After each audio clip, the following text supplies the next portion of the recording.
Under na sa starter. Yun o. I-rev mo.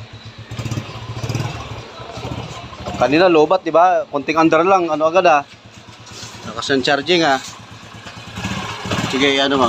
Rev mo. Lakasan mo yan. 14.6, 16.6. Yan. Hanggang dyan na lang yan. Kasi hindi accurate to eh. Pag umabot ng 17 yan, pataas yan. Magtaka ka na. Overcharge na yon. Gumagana ba lahat? Ilaw. Yun. Signal light. Lobat pa yan eh. Dali na. Full wave. Full wave lang ginawa. Tapos ano yung ginawa dyan, idol? Sa makina? Top overhaul. Dali na. Galing pa ng Paco, Maynila ba? Cavite. Paco. Dali na si itong dumali, si bro. Ano bro? Okay.